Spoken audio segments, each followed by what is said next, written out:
Ça demande toujours un peu plus d'organisation de venir. En fait, là, je fais mes lives sur Zoom et je vous les retranscris sur Facebook. Donc, je suis ravie, ravie, ravie ce jeudi midi de reprendre les jeudis midi, de reprendre ces lives que je fais de un quart d'heure, 20 minutes pour vous donner des clés tous les jeudis midi. Alors, la première chose que j'avais envie de vous dire, c'est que j'ai eu un retour d'une personne qui m'a dit il y avait trop de... je taguais trop tout le monde. Donc, je m'en excuse si vous avez trouvé que les derniers temps, je taguais trop tout le monde. Je vais revoir ça.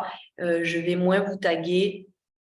Je vais peut-être taguer plus les personnes concernées. Et puis, je vous invite du coup à regarder ces lives. Je vous invite à regarder les posts que je fais si vous êtes intéressés, à venir de temps en temps. Et ponctuellement, je ferai un tout le monde. OK? Donc ça, c'est la première chose.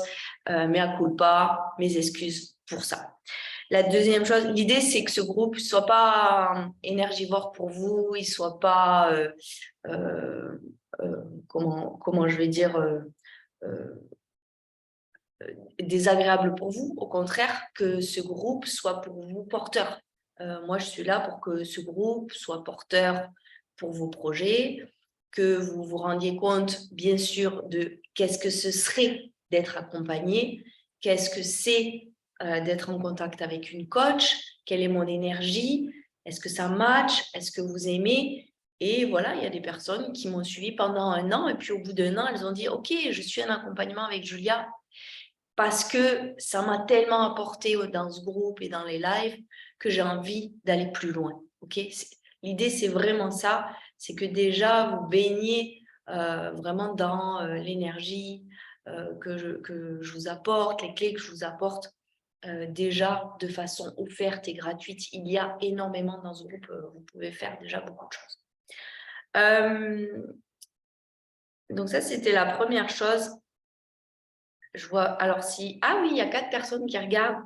Coucou aux 4 personnes qui regardent, du coup, vous êtes en direct. Vous pouvez me faire un commentaire, vous pouvez me dire qui vous êtes, qui c'est qui regarde, vous pouvez me faire bonjour.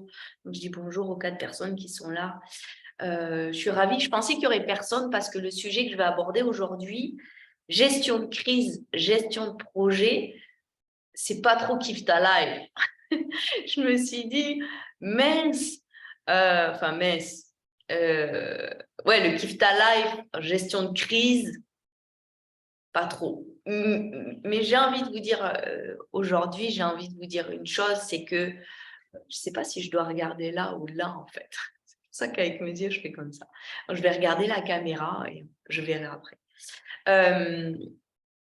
On ne vit pas chez les bisounours. On ne vit pas au milieu des bisounours et des licornes. OK. La vie sur notre chère terre-mère n'est pas de tout repos. OK. Et ça, je pense que c'est un fantasme. On a nos rêves. Oui, je parle beaucoup de rêves dans ce groupe. Je parle beaucoup de atteindre ses rêves. Je parle beaucoup de avoir la meilleure vie qu'on puisse s'autoriser. Oui. Et je pense qu'on peut accéder vraiment à nos rêves. Mais je pense qu'on accède à nos rêves par passer par des moments de crise, des moments désagréables, des tempêtes, et du coup, moi, je le vis beaucoup et c'est ce que je transmets à mes clientes et que je vous transmettrai aussi ici en termes d'initiation.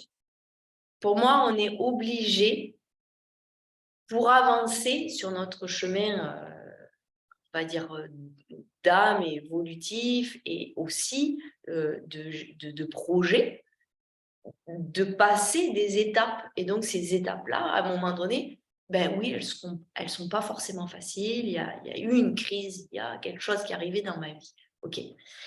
Et ce serait un fantasme de vouloir que toujours tout soit parfait, tout soit nickel. C'est un fantasme. Et d'ailleurs, vous vous embêteriez si c'était le cas. Okay, donc déjà, peut-être élaguer ce fantasme-là, je ne veux pas de crise, je ne veux pas de souffrance, je veux que toujours tout se passe bien. Ouais, mais si toujours tout se passe bien, Tu n'évoluerais pas aussi vite que ce que tu évolues peut-être ces 2 dernières années. Les 2 dernières années au Maroc, c'est des années, sont passées extrêmement vite. Et quand je dis elles sont passées extrêmement vite, moi j'ai les larmes aux yeux qui montent, c'est que je ne suis pas la même personne que la Julia qui est arrivée il y a 2 ans. Et c'est peut-être la même chose pour vous après ce coronavirus. Peut-être que tout va très vite, tout se décuple. Peut-être que les énergies sont très puissantes. Vraiment, j'ai envie de dire ça. On n'est plus dans les années 70, 80. Tout va extrêmement fort, extrêmement vite. Surtout si vous êtes accompagné, surtout si vous êtes sur un chemin d'accompagnement, surtout si vous êtes sur une évolution. Okay. Pour ceux qui n'ont pas envie, qui freinent tout le temps, je crois qu'ils ont des coups de pied aux fesses. Ça, c'est mon avis. Donc, je ne suis pas la même qu'il y a 2 ans. Quand je suis arrivée au Maroc, j'étais une version de Julia. Quand la version qui vous parle aujourd'hui, elle a vécu beaucoup de choses en 2 ans. Et ce n'est pas la même. Et cette version qui a vécu des crises et des tempêtes pendant 2 ans, oui, j'en ai vécu. Et je les ai vécues assez enchaînées, genre poum, poum, poum, poum, poum. La vie au Maroc, elle est très initiatrice pour moi. C'est très fort. C'est comme chaque semaine, il y a quelque chose. C'est comme chaque semaine, voilà. Et c'est difficile de tenir le rythme de ça en tenant ces projets. Et c'est pour ça que je me suis dit aujourd'hui, je vais leur faire une mini masterclass sur ça. Une mini masterclass sur comment je gère les crises et comment en même temps je gère mes projets. Comment j'arrive à continuer mon projet alors que je traverse une crise, un moment difficile pour moi. J'étais juste avant en rendez-vous avec une de mes clientes qui me disait qu'elle vivait un moment délicat dans sa vie. Ça ne vient pas d'elle, c'est comme ça, c'est familial. Ça, c'est nos vies. Tout le monde vit ça.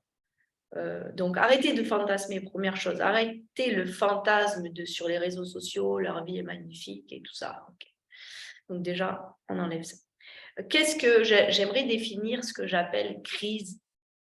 Il y a Inès qui est là. Et j'ai 4 commentaires. Ok. Il y a Inès qui est là. Alors, je vais enlever le son. Ok. Hello à Ludivine, hello à Christine, hello à Inès. Et bonjour à Marianne. Ok, les 4 qui sont là. Vous pouvez me poser des questions si vous êtes en train de vivre une crise ou si vous en avez vécu une dernièrement. Vous pouvez me poser toutes vos questions là dans les lives tout le temps.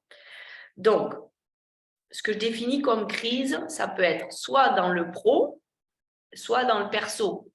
Okay, on peut être dans nos projets pro et puis il arrive quelque chose. Pour moi, une crise, c'est ça, il arrive quelque chose d'inattendu que vraiment j'avais pas imaginé dans ma vie, qui arrive là, boum, badab.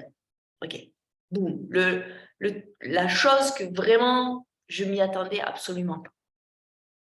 Donc, il y a un choc, parce que quand on s'y attend pas, ben, par exemple, on nous détecte un cancer. C'est une crise. Ok, c'est gestion de crise. J'ai un cancer détecté. Qu'est-ce que je fais avec ça? Ok, ça c'est boum, je m'y attendais pas. Je m'attendais pas à ce que j'ai un cancer là maintenant. Ou je m'attendais pas à perdre une des personnes les plus proches, elle est morte. Ok, je m'attendais pas. Ça c'est des vrais gros chocs. Après, il y a les gros chocs, il y a les grosses crises et il y a les plus petites crises. Hein, ok. Mais aujourd'hui, on va parler des gros chocs. J'ai envie de parler ceux qui marquent, si vous étiez là au challenge, ceux qui marquent au fer rouge votre vie. J'en ai vécu un il y a à peine 15 jours pendant le challenge. Donc, ça m'a permis, quand on est accompagnant, ce qu'on vit nous permet de... Qu'est-ce qu'on en fait? Qu'est-ce qu'on en crée? Qu'est-ce qu'on en crée pour les gens qu'on accompagne? Qu'est-ce que je comprends de tout ça? Donc, ça surgit comme ça dans vos vies. Et ce que j'ai envie de vous expliquer, c'est que moi, ce que j'ai ressenti, c'est que ça vous tombe dessus, boum, ça fait un choc. Et après, c'est comme ça fait une onde de choc, un peu comme vous imaginez Hiroshima, il y a l'explosion, donc il y a la crise au moment, et après, il y a l'onde de choc sur 10 ans, vous voyez ce que je veux dire? Ça fait comme dans l'eau, quand une pierre, elle tombe dans l'eau, ça fait des ondulations dans l'eau et l'onde de choc se diffuse. Et cette onde de choc qui se diffuse, pour moi, elle va se diffuser. Donc, il y a un choc émotionnel, il y a une crise qui arrive dans votre vie et elle va se diffuser dans vos cellules, dans votre corps. Peut-être si c'est une crise personnelle, ça va avoir une onde de choc sur votre entreprise, comment vous arrivez à gérer l'entreprise, sur votre énergie physique, voilà, sur votre famille peut-être, etc. Donc ça fait comme, ça fait comme un champ énergétique de crise, ok. Et sur plusieurs semaines, plusieurs jours, ou si c'est une maladie, c'est pour plusieurs années, ok. Bon. Et moi, j'aimerais relier, puisque moi, je suis spécialisée dans la réalisation de projets, je suis spécialisée dans créer son abondance, je suis spécialisée sur le côté financier projet. Donc, ce qui m'intéresse de vous dire aujourd'hui, ce n'est pas de vous dire comment je gère une crise dans ma vie. Okay? Si vous en êtes là, vous m'appelez, vous faites le programme Change de vie. Okay? C'est plus, qu'est-ce qui se passe, comment je gère mes projets, comment je relie cette crise et mes projets et comment je gère tout ça. Okay. Donc, c'est ça que j'avais envie de vous dire aujourd'hui. Je n'ai pas de commentaires.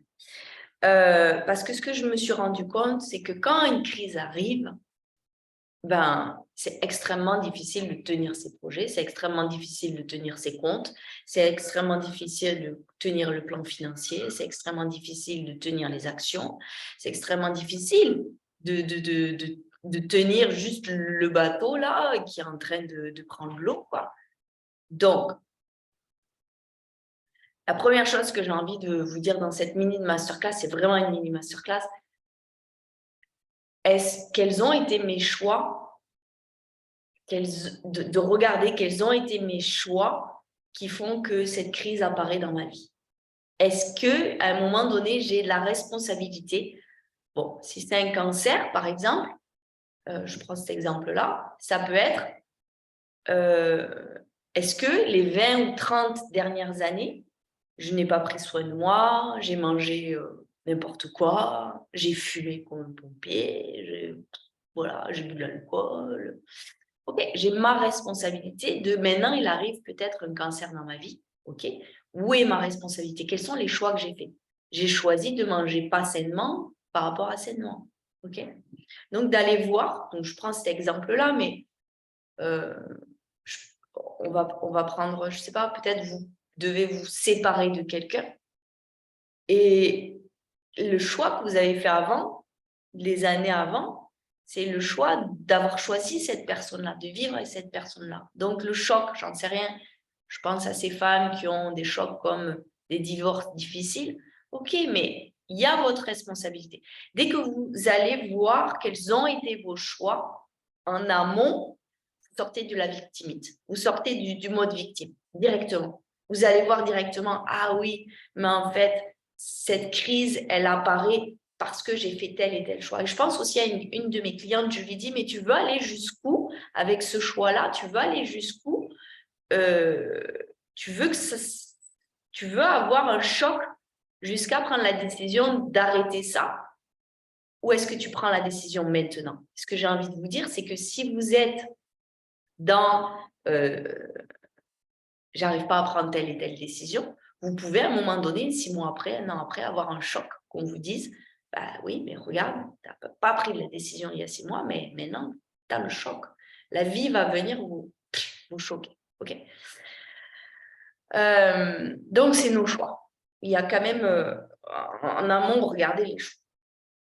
Donc, cette crise, elle apparaît, ah, il y a Sophie aussi. Hello Sophie. Cette crise, elle apparaît pourquoi, elle apparaît comment, est-ce que j'aurais pu la prévoir avant, est-ce que j'aurais pu ne pas la vivre, est-ce que C'est quoi mes choix? Je suis responsable. Sans culpabilité. Hein. Vous enlevez totalement la culpabilité. L'idée, c'est pas de vous faire culpabiliser. L'idée, c'est de voir là où ça a péché. Où est-ce que ça a péché dans mes choix? Parce que c'est vraiment vos choix et micro-choix et macro-choix qui vont tout changer. OK? Donc, première chose. Après, par exemple, par rapport à la cliente précédente, c'est quelque chose qui arrive dans la vie, c'est pas un choix, c'est familial, c'est comme ça, c'est obligatoire qu'elle passe par ça. Mais c'est directement de sortir du mode victime en se disant « Ah oui, mais c'est dur, c'est compliqué. » Comment je fais du coup pour tenir mes projets par rapport à ça? Donc la crise arrive, elle est là, elle est dans votre vie. Qu'est-ce qui se passe? Vous êtes vrillé. Hein, c'est le tsunami intérieur, c'est compliqué, il y a la surcharge mentale, il y a la surcharge de choses à faire. Vous n'arrivez pas à tenir le rythme parce qu'il y a peut-être les émotions aussi. Les émotions sont très énergivores, donc c'est un peu compliqué. Donc moi, ce que je vous invite à faire, si vous vivez des moments de crise aussi, à un moment donné, il y a une crise aussi. Pendant vos projets, il y a des crises, etc. La première chose, c'est de comprendre que vos projets, c'est vous qui donnez le rythme. C'est vous qui décidez le temps que vous mettez sur votre projet, le temps que vous sortez de votre projet. Okay. Je peux jouer le rythme, un peu comme un DJ qui dirait, OK, là, je mets plus, là, je mets moins de son. C'est exactement pareil avec le temps. Donc, il arrive une crise, on gère la crise, oui. On gère les priorités, oui. On gère les priorités équipe, si c'est une crise professionnelle, si c'est une crise personnelle, on gère la maison, la famille, etc. Priorité, on gère les priorités. Donc ça, c'est la première chose. Donc, je suis focus sur mes priorités et je pars pas dans le tourbillon de la tempête. C'est-à-dire que, OK, il y a une tempête, mais je tiens mon parapluie. Comment je tiens mon parapluie? Pour moi, il n'y a qu'une seule chose, il n'y a qu'une seule clé qui tienne le parapluie. Et du coup, vous pouvez traverser la tempête et la crise très, très vite. Donc déjà, de comprendre que la crise, après une crise, il y a forcément un calme. La crise, elle va passer. Okay, donc ça, c'est obligatoire. Vous avez déjà vécu des crises, vous allez vivre des crises, et il va y en avoir d'autres. Okay. Donc, déjà, de vous dire, comme les autres, cette tempête-là, elle va passer. La deuxième chose, c'est, moi, je trouve que la clé et ce qui tient tout, et c'est tout le process de mes programmes, ça vient de l'amour de soi. Ça vient de comment j'arrive à tenir à l'intérieur de moi, à pas partir dans le tourbillon extérieur, à tenir mon parapluie, à me protéger, à prendre soin de moi, à être là pour moi, à veiller, à bien manger, à bien dormir, à la base. Je prends soin de moi, je veille à pas partir. Cet alignement, ce recentrage, cette concentration sur ça, en premier, trouver cet espace-là au niveau du cœur, c'est comme parce que tes tempêtes extérieures vont faire des tempêtes à l'intérieur de vous. C'est obligatoire. Quand il y a une crise, il y a les peurs, il y a les angoisses, il y a parfois de la colère, il y a parfois de la tristesse. Émotionnellement, c'est un tsunami émotionnel. C'est comment, dans ce tsunami, j'arrive à continuer de m'apporter de l'amour, j'arrive à continuer à prendre soin de moi et j'arrive à trouver cet espace de calme dedans. C'est très, très subtil. C'est une stabilité intérieure très, très profonde. Et vous pouvez la trouver. Et notamment, moi, mes process sont quand même tous la base par-delà. Donc, ça, c'est la clé. Et pour moi, c'est ce qui tient tout. Le self-care, prendre soin de soi, en priorité. En priorité surtout. C'est la seule chose qui peut tenir dans une crise. Okay.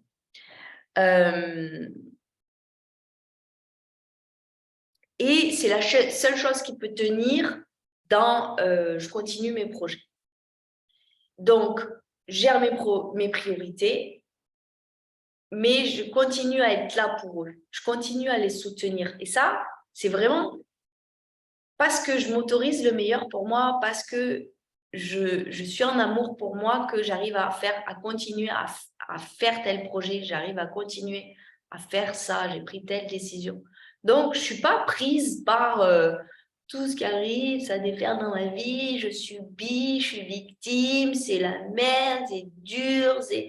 Oh là là, j'ai eu ça aussi cette semaine, j'ai une personne au téléphone, elle passe de crise en crise, quoi.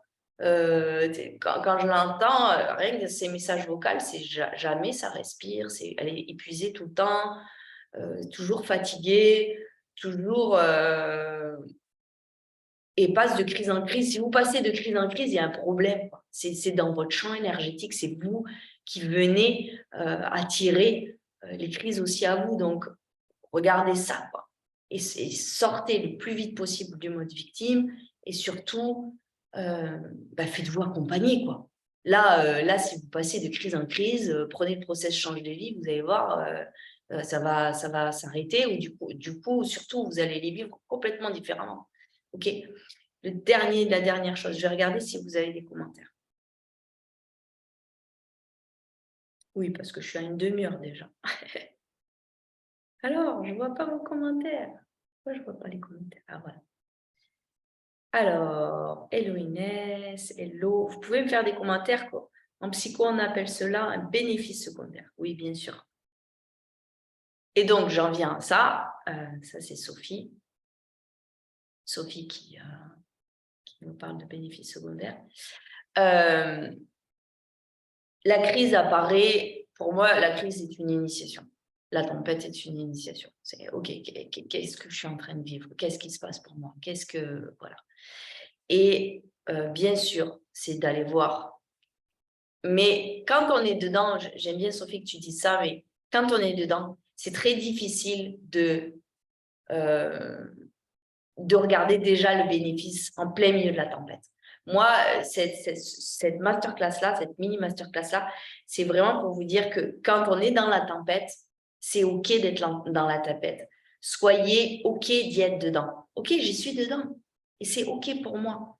Et je reste en amour de moi dans la tempête. Je reste en amour de moi avec tout ce qui se passe. Je reste j'arrive à prendre soin de moi avec tout ce qui se passe. C'est ça qui tient tout. Et c'est ça qui va tenir, hop, la crise, hop, elle va partir, mais extrêmement vite.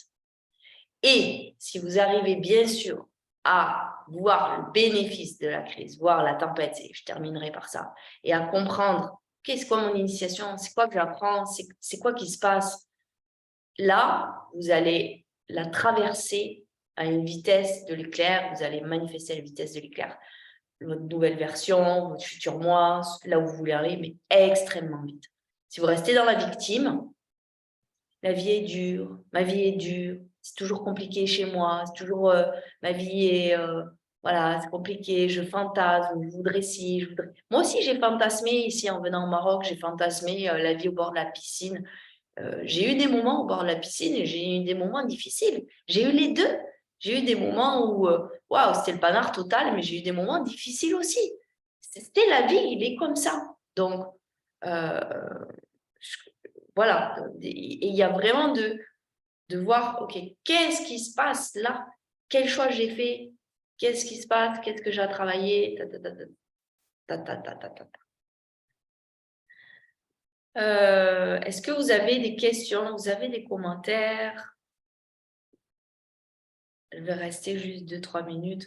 Donc, ça, après, on va dire le bénéfice et l'initiation, c'est vraiment ce qu'on va travailler en coaching. Mais là, l'idée de cette masterclass, c'était pas vraiment ça, mais c'est plutôt de comprendre comment j'arrive à continuer mes projets alors que je suis en crise. Comment j'arrive à tenir le cap alors que je suis en crise. Vous l'avez vu, j'avais un challenge, j'ai continué mon challenge, j'étais en pleine tempête, je continue à être présente dans mes lives, je continue à être là pour vous, j'ai continué à être là pour mes clients. Donc, ceux qui sont en crise et en pro, on continue ses clients en priorité, son équipe en priorité, point. Et on continue les priorités. Vraiment en calmant au maximum le mental. Bien sûr, moi, j'ai des outils. Tout dans mes process, il y a des outils par rapport à ça. Parce que c'est le mental qui va partir et c'est les émotions qui vont emporter.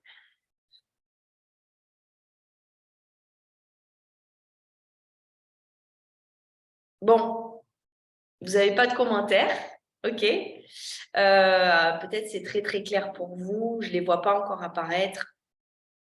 Vous pouvez continuer à me parler après avoir vu ce live. Vous pouvez bien sûr, pour toutes celles qui regardent le replay, vous pouvez commenter, ça vous parle.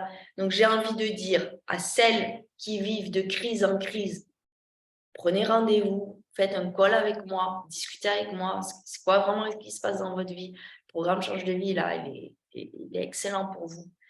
Pour celles qui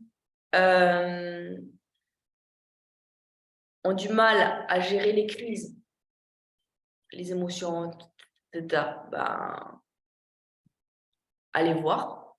Okay, allez voir, est-ce que pendant qu'il se passe ça, j'arrive à prendre soin de moi? Est-ce que pendant qu'il arrive cette tempête-là, je suis prise dans le tourbillon ou est-ce que j'arrive à tenir le cap des priorités? Alors, ben oui, pendant ce temps-là, ben, les comptes, c'est pas ça. Tout ce que j'avais à faire, c'est pas ça. C'est pas grave, je mets en pause. Je mets en pause. Si la priorité, c'est dormir, la priorité, c'est dormir. Je mets en pause. Je calme. Ok? C'est vous qui donnez le rythme de vos projets. C'est vous qui donnez le rythme de votre vie. Et ça, j'en parlerai ce soir, masterclass pour ma cohorte, parce que je vois tellement, tellement de femmes prises par le temps, la surcharge et tout. C'est vous qui donnez le rythme. Ok? Les crises arrivent, mais c'est vous qui donnez le rythme de comment je vis ma crise, de comment je travaille, de comment j'avance mes projets. Et si ça va trop vite, ok, où est-ce que j'ai été trop vite? Je calme. Encore une fois, je peux calmer, j'ai le droit de calmer, c'est ok pour moi. Crise sur plusieurs plans avec grosse prise de conscience. Ok. Ben, merci Inès pour ton témoignage, pour vos partages. Merci d'avoir été là, toutes les filles qui étaient en live. Je vous souhaite un bon appétit. Je vous dis à jeudi prochain. Je ne serai pas là dans 15 jours puisque je suis en trek dans le désert. Dernière chose que je voulais vous dire, j'ai ouvert les nouvelles inscriptions pour le mois de novembre et il y a une offre spéciale pour les premières inscrites. Donc, je vais faire un petit post par rapport à ça. Donc, je vais ouvrir mon agenda pour toutes celles qui sont intéressées par le nouveau trek, la nouvelle caravane du 4 au 11 novembre. Je vais ouvrir mon agenda de maintenant, enfin non, pas maintenant, de lundi à vendredi prochain. Vous pouvez prendre rendez-vous avec moi et vous avez une offre spéciale, ce qui reste déjà que 6 places. Ok? Donc, si vous avez vraiment envie de venir en trek, de connaître l'offre spéciale, donc je vais faire une offre spéciale pour vraiment les premières arrivées, les premières inscrites. Vous avez une semaine pour faire le call avec moi, toute la semaine prochaine. Donc, j'ai décidé ça, voilà. Je continue toujours mes projets dans la crise et la tempête, il n'y a aucun souci avec ça. Parce que ça tient là, ok? Donc voilà, donc je voulais vous dire ça. Vous pouvez décider de prendre je vais mettre le lien pour prendre rendez-vous avec moi. Vous avez le lien de la page avec les dates, comment ça se passe et tout, et vous cliquez pour poser votre rendez-vous sur une semaine avec moi. En parler avec moi, c'est très important parce que je souhaite connaître ma cohorte. J'ai changé aussi le thème. Hier, j'ai retravaillé le thème. Le thème, ça va être reprogrammation et incarnation vers ton futur moi. L'idée, c'est vraiment, quand vous venez en trek avec moi, c'est vraiment, on fait vraiment des voyages, des sauts. Et donc, il y a cette histoire de reprogrammation, de saut quantique. On va vraiment travailler plutôt des rituels, etc. Beaucoup plus qu'en coaching, en accompagnement. Et l'idée, c'est que vous incarniez le plus rapidement possible, déjà dans le désert. Et quand vous arrivez, vous avez incarné votre futur moi. Ça veut dire la version que vous avez envie, à laquelle vous avez envie d'accéder, en fait. Ok, donc voilà, ça c'était pour un petit peu clarifier le trek, le nouveau trek 4 au 11 novembre. Et l'offre est toute la semaine prochaine. Je vais faire un petit post par rapport à ça. Je vous souhaite un très bon appétit. Je vous dis à bientôt. J'étais ravie d'être là en live avec vous. Ça fait toujours plaisir aussi à toutes les personnes qui regardent ces lives. Et je vais plus taguer tout le monde tout le temps. Donc, regardez les infos. Bye bye.